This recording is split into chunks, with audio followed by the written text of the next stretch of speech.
Hello, welcome back. Welcome to the channel. This is Top of the World and I'm Simon. And this is my nightmare. And it's continuing to be a nightmare. So for those of you who've got any interest in this, you can keep watching. For those of you who've got no interest in this, you're going to glaze over at the rant I'm about to have. And I am about to have a rant. So I've done an awful lot of work on this, as you'll know. All the videos are there for you to see. And I took it for inspection. When I went for inspection last year, right, the inspector told me that the ball joint on this side needs replacing. And I said, well, what about the other side? Should I do both of them? No need, he said. Just do this one. My mistake, mistake number one.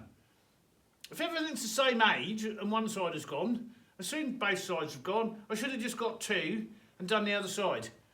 Because it failed on the other side, having just done all the suspension work and had it all apart. So I should have ignored him. I should have taken my better judgment and just replaced both. When I bought this and I rolled underneath, I said to the garage that was selling it, I'm surprised you got an MOT on that, an inspection on that, given the rust on the rockers and the frames. Well, it went through the next MOT and it went through the next MOT, but this MOT, no, it's failed miserably on that as well, and the other side. The other side is just an advisory. So on our inspection sheets here in Sweden, you get absolute failures and you get advisories that need to be completed before the next MOT. This is my inspection sheet. Most of you won't be able to read it. Some of you will. It failed badly on a lot of things. So this is a list of everything it's failed on. Here is a list of everything it's going to fail on. And that's in addition to all the work I've done. We've got a ball joint to do on the other side. Now, I've got the ball joint. We've got the rust to deal with on the right-hand side of the vehicle to get it through. Then the other thing it failed on was the high-level stop brake light on the back doors. The most ridiculous thing. Cars don't need them. Why have vans got them? Anyway, if you haven't got one, then it can't fail. If you've got one, it's got to be working. I fixed it again, like I did last year and the year before, but for the inspection, it failed. Licence plate, registration number lights. I also fixed those last year, and I needed to fix them again this year, and then just a few hours later at inspection, they weren't working. A couple of lights. Okay, and then the big one. The big one is the VIN numbers missing off the chassis. It's just not there. It's rusted away. Ford and many other manufacturers put them in the wheel arch. Good idea. Who thought of that one? Is that light annoying? It is quite annoying. It is quite annoying, I grant you. Anyway, so we got to have a VIN number put in. Now, when I went down there, they were nice enough to help me. And he said he wouldn't recommend anybody. And I said, well, I don't know what I'm doing. Just tell me where to go. He said, you know, go to this dealer here. Anyway, were they helpful? Reasonably helpful. This was on the day of the inspection. I was having a bad day because I've got this list of everything that's not acceptable to their standards as far as safety goes. Now, there's a non-safety issue that it's failed on, and that's the missing VIN number. It's not a safety issue. Anyway, so I've got to the said place and they don't really know what I'm talking about, but then a few phone calls later and we all got it, and then, you know, there was this set of stamps. Now, it's a commercial place I went to, so they've got commercial stamps, big ones, huge. The chassis number was put on this vehicle successfully with these big stamps. I'll show you. Vehicle identification number. Right, stamped in there. Nice big letters. No, after another phone call, that wasn't acceptable because you can unbolt this section and change it. So, it's got to be on the bodywork or the chassis. A number of places were tried, but the problem is the metal's too thin and the stamps are too big. Okay, so it was tried. Well, you can't even see it. It was tried there, but all the metal keeps working. And then it was tried there, right, reasonably successful. No, not clear enough. and then it was tried there, okay? And with one hit of the hammer, the old stump blew out of my hand and went that way. Wow, it's carbon steel. It flew over there and hit the side pillar there. Oh. When it reached this side, it hit this bit of plastic, right? And both parts, both ends of the carbon stamp hit the glass.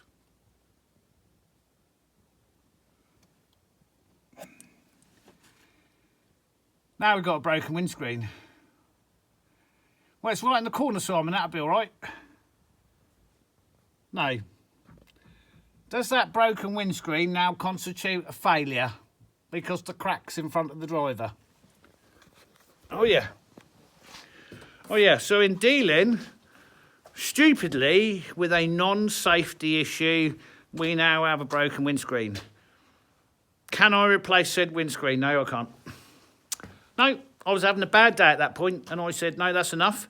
Now I'm leaving. So I left. And it's been a week for me to order up the parts I need and to get over everything I need to do. So, do I have the ball joint for the other side? Yes. Can I fix the lights? Yes. Is the chassis number going to be dealt with? Yes. Welding. Oh, man. Should I have known at some point this was going to be an issue? Yep, I should have done. Because it's an old Ford and it's made out of tin plate. Oh dear. Well, I'm surprised that's got through as many inspections as it has, but quite clearly that's a really big hole. This is the rocker. Okay. Oh, that's quite a big hole. Yep. Okay. A little bit of rust out. That's going to be quite a big hole there. Yeah. Oh, and that's right. Well, that's just not there, is it? Yeah. But this is not the worst. I'm sure there's something much worse than this on the other side. So we have this to make up and weld up. And then while I'm doing it, I suppose really we should anticipate this. We're going to need to do that. Hey, buddy, how are you doing? Oh, what are you doing? What are you doing? Oh, dear. Oh, dear, it's boring today, isn't it? And then we've got to deal with this. So, my task today, it's Sunday.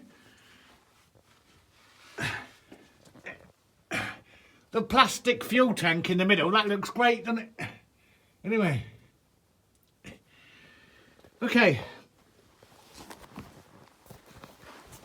so that's the welding we're going to attempt to fix today. Well, I say that, by the time I've prepped it all and done that, I don't even know if we're going to get it done today. So that's my really miserable think I'm going to get through my inspection based on everything that was pulled up last year. So. You know, it's starting to feel a bit like I'm throwing good money after bad. However, I'm in that trap, right? That catch-22. How much money do you throw at something? How much money is it going to cost to replace it? How much money do you lose?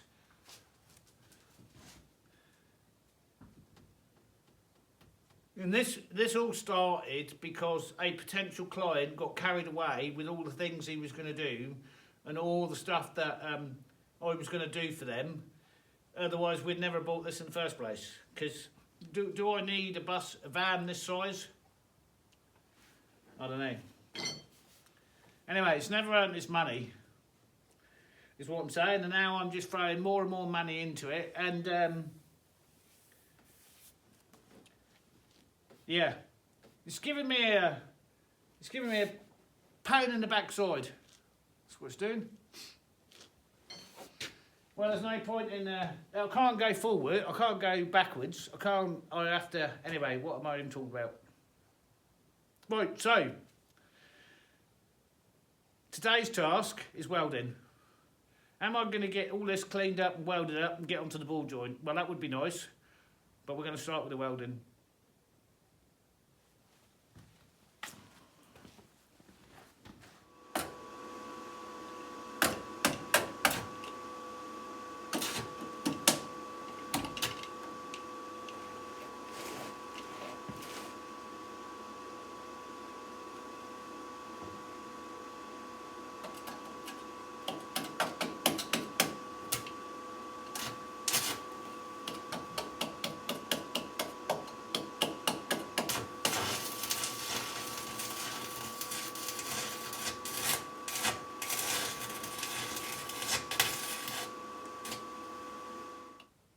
Sunday afternoon, my show wants to go fishing because something very rare has happened. Look, the sun's come out. See that? So, I've had to pick a place to stop, and I have stopped, and I'll show you where we're up to. Okay, the big hole I had at the front, that's gone. This hole, all the way down there, I've done this entire rocker, sill, whatever you want to call it. And then I've just got back to do there. So that's the easy bit. These were the worst. Very time consuming. Not good. Reduce the old undersill, because otherwise tomorrow I have to use the van in the morning. We're going to get rust everywhere. I have cleaned up the bodywork and I am going to do some paintwork while I'm here. But I just have that back bit to do on this welding sill rocker fix here. Anyway, all that said, it's now 1400 Sunday afternoon and we're going fishing. So you all have a good day, because I'm going to have a nice afternoon on the boat.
So the last bit I've got to do is where part of the box chassis comes into the inner rocker, the inner sill.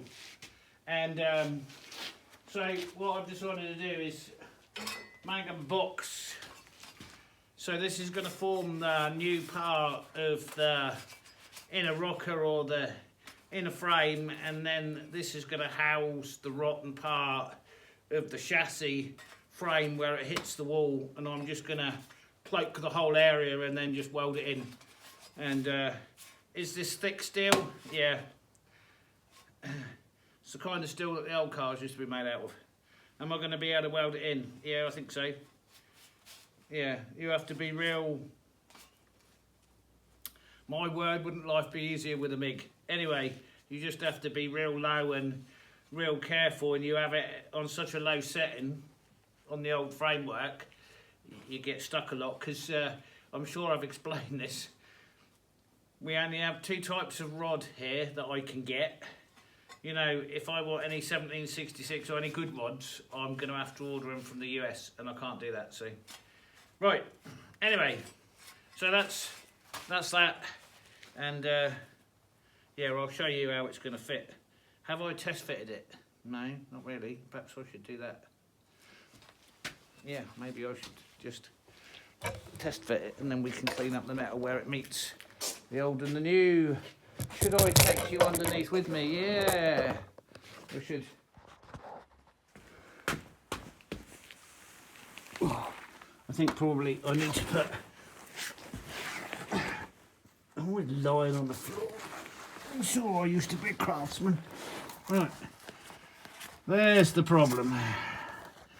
That is the problem. And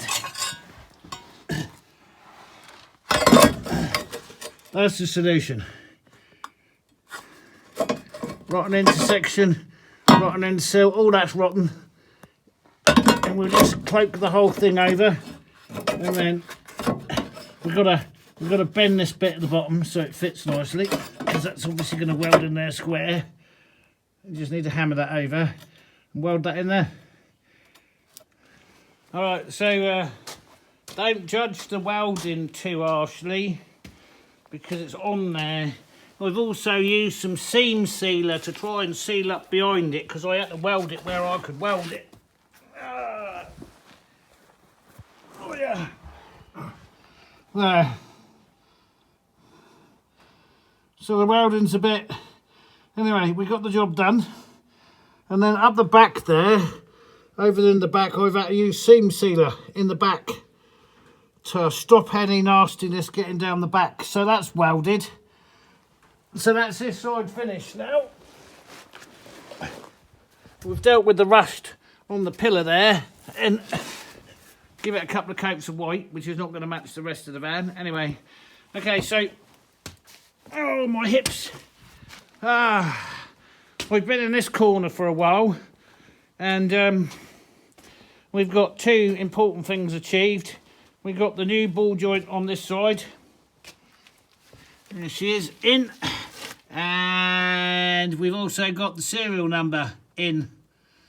So I can put the wheel back on there and then align the wheels or track the wheels, depending on what you want to call it. And I've got my digital measurement here. So what you can do is measure the front and then the back of the treads side to side, and that will tell you how far you're towing out or towing in, but I'm going to do it with a digital measure. And then that is most of that work done other than the lights. But what we're going to do at this point is we're going to spin the van around and we're going to do the rocker or the sill on this side, because it's an advisory on there for next year and I don't want it on there, so we might as well get it off. So I'm going to put the wheel back on here, track it, turn the van around, do the other side. And there's a door, there's a bored dog. Hey, bored boy. Hey? What are you doing your funny walk for? Why are you doing your funny walk? Hmm? Yeah. Oh, his little tail. I bet you're waiting for a game of ball, aren't you? Yeah? Where is it then? Where is the ball? It's around somewhere because I nearly broke my neck on it. Alright, I'm going to show you how to align the wheel. So before we done this ball joint there, we had a correct alignment. So now what I'm going to do is I'm going to align this wheel to the other wheel. The steering wheel is straight, using my little laser measure there. We've got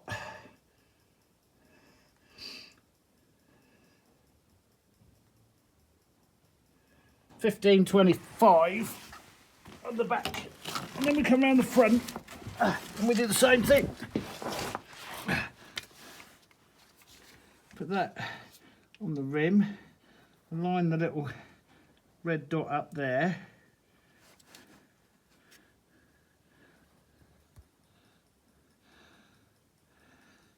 And we've got 15, call it 1516. So we want to wind this in. So we're going to have to back that nut off a bit and then wind that in like that. So that thread wants to go in. So if we back this nut off, wind it in, probably 2 threads and then remeasure. So we do the front first. Front.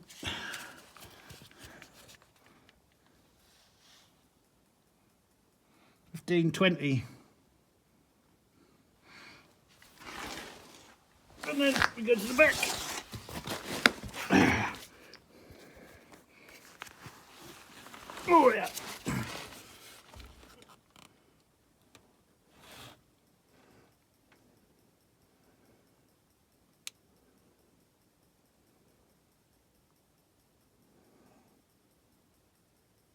Right, so that's a very slight toe in. Good enough. Very slight toe in. Alright, so here's the other side. So this side is just an advisory. It hasn't failed, but it's going to fail because it's an advisory. You know. So I thought, since we're already covered in shit and we're almost set up for the welding, we might as well do this side as well, which is not as bad. So on the back, on the other side, the chassis strut was rotten out, and here it's not. We've just got this hole, so it's going to be a lot easier. We haven't got to box this one in. It's still good, so we can do that. We can patch that there, and then coming up here, we're going to have to put some new body seal on this. I've blown off all the loose stuff. We've got a small hole there, which is only a small hole at the minute, and then we've got this scenario up at the front where, you know, at some point somebody punched both sides of this, which was the root cause of all this. So what we're going to do is we're going to stick the old bar in there and pull that down and hammer this side and hammer that side and see if we can straighten this out a bit, because that's what we did on the other side, but there was so much rust. But here there's only a small hole, so we might be able to do something with that. It should look like this, and it looks like that. So we're going to see if we can't do something with that. And that wheel arch there, that's bad. We better do something with that as well, I suppose. Right, let's see how we get on with that. Alright, so I've cleaned up underneath there, blown out all the dirt and the rust, vacuumed it up and made 3 templates. That's for the one at the back, and we don't need to box this in this time because the chassis is good. That's the one in the middle, and that's the one at the front. We cut those pieces of steel out, clean them up, tack them on, weld them round, seal them up. Well, we're not focusing. Oh yeah, we are focusing, okay. Oh, okay, so this is the last side which we've done. We've plated all that there, and this didn't need the housing. We've plated this here, we plated that there, and then we've done all the way up the front and plated that and fixed that the best we can. So that's got no holes in it now, that rust. Yeah, I know I've already blacked it because I had to plate it quick and then black it up because I needed the van. So that's both rockers completely done now. All the rust and all the holes gone. So this side was just an advisory. I haven't done the outside of this because I've primed up that bit of rust there, but I haven't done the outside like I've done the other side, simply because I had to get on. Also the darkness and the wet has arrived, and then we fixed all the lights on the back. So that's just a windscreen left to do now, which of course wasn't part of it, and nor is it on the sheet because it got broken as a result of trying to do the work.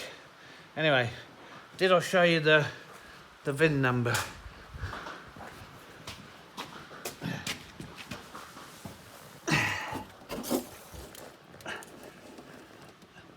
VIN number installed,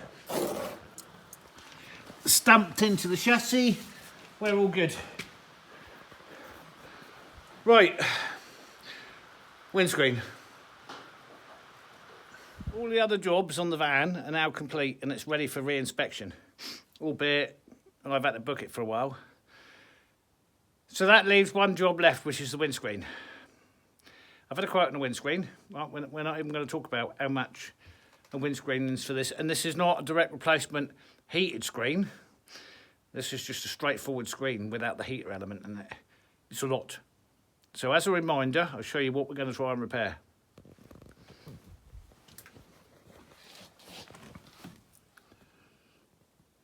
So we've got these 2 star cracks here, with one coming off there, and then this really big line. Is that in front of the driver? Yep. Is it moving? Yes. Is it going to give us a fail? Yes, it is. So, have I ever repaired a windscreen before? No, I haven't. Can I repair this windscreen? I don't know. The old chips are usually quite easy to repair, but we got a lot of runs going on there. So this is not a quick fix. Also, according to the instructions, you need ultraviolet light in order to cure this, which means parking it in the sun. Well, we ain't got no sun. We ain't got no sun today, we ain't going to have no sun tomorrow, and we ain't going to have no sun for the next who knows how many months. So, what we are going to have is some extreme temperatures. I've got to try and fix this, otherwise I'm into more money than I've got. I can't do it. So, on the outside, it kind of looks like that. So this long crack here obviously is of great concern. I think we're going to start there, and then we're going to work the cracks. That's kind of where we are, I think. Okay, so the first thing we've got to do is place this over the centre of the crack, apparently.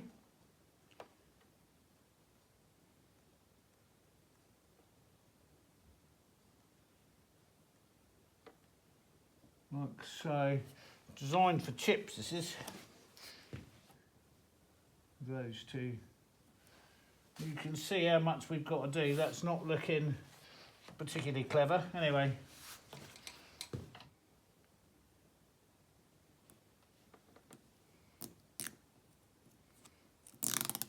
Right, so we peel that off of there.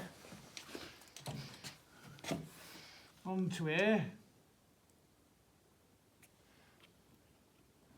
Push that down.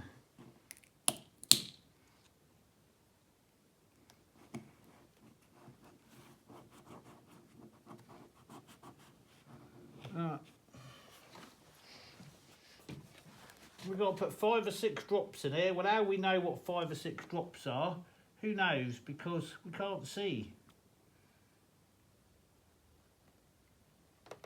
1, 2, 3, 4, 5, 6.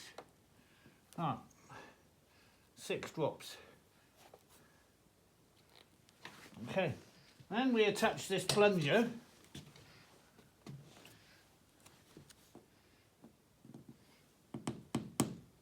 tight, and then we're supposed to create a vacuum.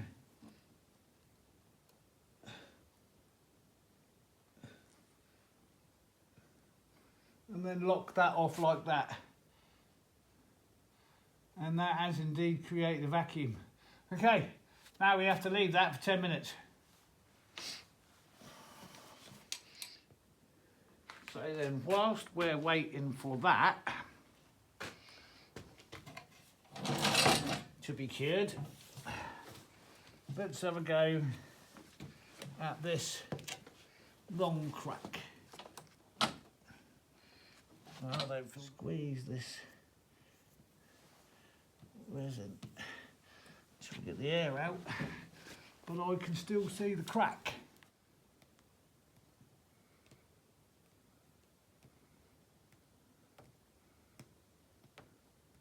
As I push the resin into the crack.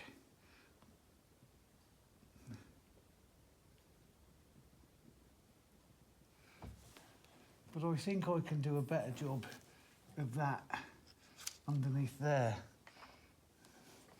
because it's not.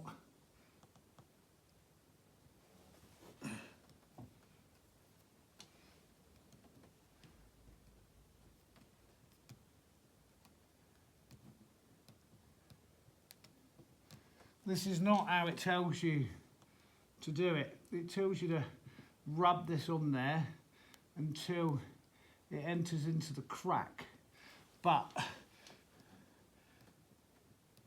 it's not going into the crack, it's not penetrating as deep as I would like it to. So I'm trying to force it in with the blade.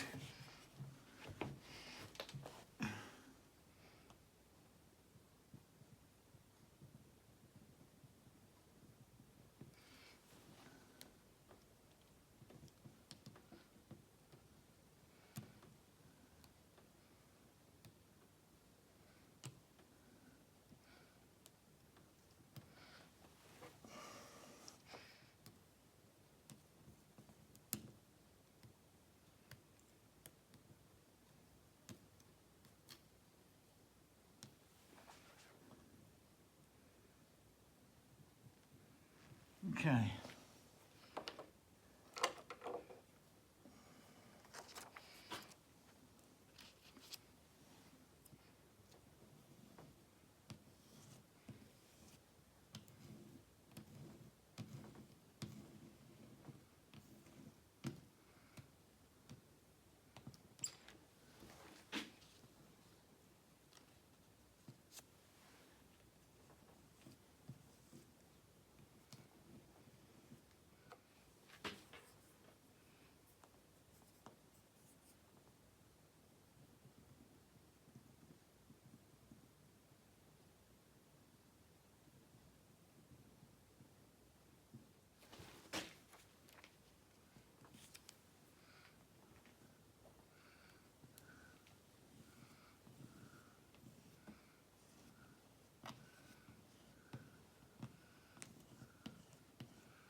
Okay, so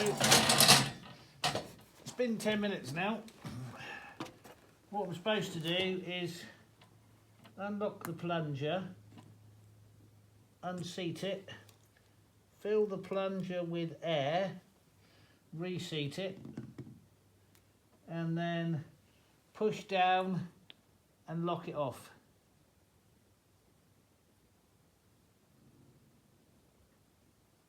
Like so. And I'm assuming then that pushes the glue into the centre there. We will see. It's not looking very promising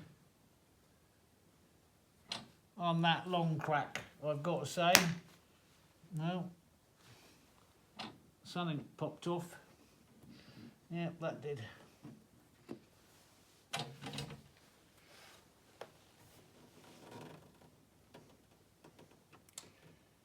It does say, right, it requires ultraviolet light to cure it. We've been in my Sarah's kitchen, and I may or may not have stolen a bug zapper. Because I don't know about you, but they look like ultraviolet bulbs to me. Ultraviolet bulbs. Anyway, as far as I know, that's an ultraviolet bulb. In fact, there's two of them in there. So I'm going to see if it's true. And if it is, then that's how I cure it, with the bug zapper. We'll see. While I was waiting for this first section to cure and this silly pump-up thing to work, stupidly I didn't film it.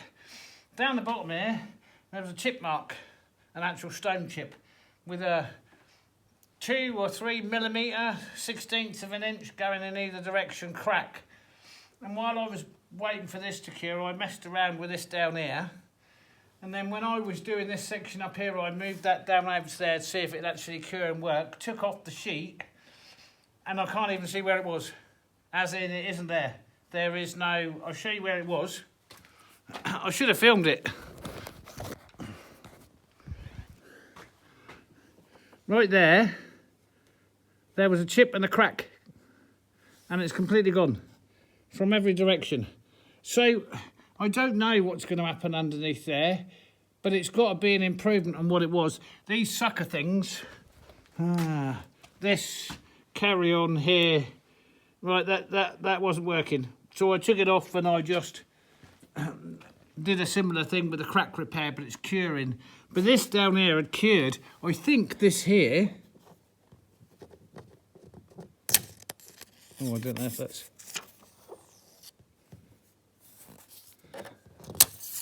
Is it cured? Oh, yeah. Okay. So that there, that's working.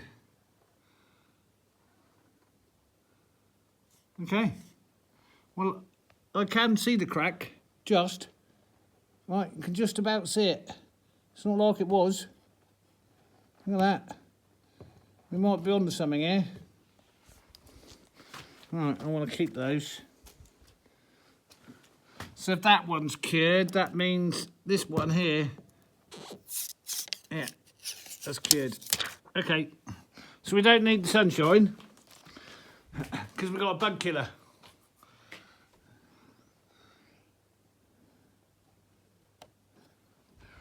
Yeah, and that must mean Casper's getting a suntan because obviously he's in there. Right, B.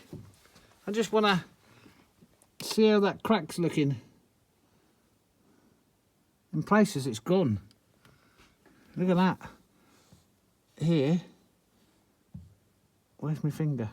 There's no crack. Right, that run all the way through there. We might want a second go at that bit there. We might be able to get that. But there's virtually, oh no, because it's dried on the outside. There's virtually none of it left there. So we're going to end up with a much improved situation. That's what we're going to end up with, a much improved situation. Can we stop this crack going any further? Maybe. Are we delaying the inevitable? Well, you know, we go and have a good meal, don't we? Because it's nice and it feeds us and it's inevitable we're going to die. So why bother? Well, because it's prolonging the inevitable and you might get some more enjoyment out of it.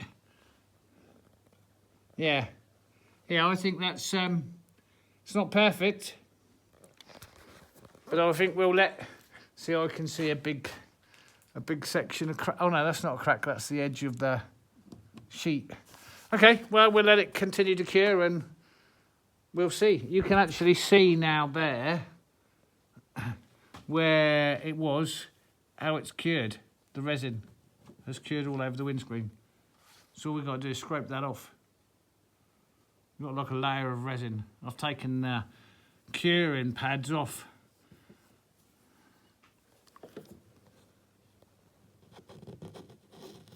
Yep. Cured. Okay. I just wanted to confirm that that bug killer is actually curing it. And it is. Yeah. Cured. Right, let's give that some more time then. Well, the bug catcher, that worked. UV lights, took 15 minutes to cure. The result, how am I with the result? I think that's 80% better than it was, which means it's 20% broken, which is 80% broken less, or 80% less broken than it was. Can I still see it? Yeah, you can, but nothing like you could. And there's a little bit I'll show you inside which is catching the light, but that's just because it's got the artificial lights. Let me show you what we've achieved. So from here you can't see it at all, as in it's just not there. If we get up close, right, you can see a little bit, there you go. But again, nothing like it was. And the important part is from the inside. From the driver's position, it's gone. It's just not there. There was a crack running all the way through here, and it's not there. We've got a little bit you can see here, right? I'd like the resin to have penetrated a bit deeper there, but that's because the lights are shining on it. And you can just make out, the old spider cracks there. But the big one, it comes down there and went along there, that's gone. Right, can't see that. We think it stopped about there somewhere, and then you can just see that. So I can see it if you come here. Yeah, you can just see the end of it. That's where it's at its tightest. So the resin penetrated in through here. It's in there, it's just not quite as deep. Maybe I could have worked that a bit longer. You won't get any more resin in there now because it's gone off. But, yep, I am so impressed. So I've never done that before, and that was a cheap kit. off the Jungle Company, made in China, obviously. There you go. Says 20 minutes. Right, is that true? Yeah, if you've got a UV light or a bug catcher, you can do it in 20 minutes. But that's it. And you get all your little bits in there. And that's from the Jungle Company. I can't remember what that cost. It won a lot. It's very cheap. And that's our result. So that'll pass inspection now. And hopefully that resin will stop it splitting any further. I'm happy with that. I'm so overjoyed. So now we're fully ready. We just got to wait for our date to go back for re-inspection. Do I have to pay a full charge on this to have it re-inspected? It would appear so. It would appear so. Anyway, that's kind of wrapping up everything I've done on this now. We just got to take it back for its inspection, and we probably won't have to do anything next year now because I've done everything. So that'll wrap this video up. Thank you all for watching. We'll catch you on the next one. That's goodbye from me, and it's goodbye from him.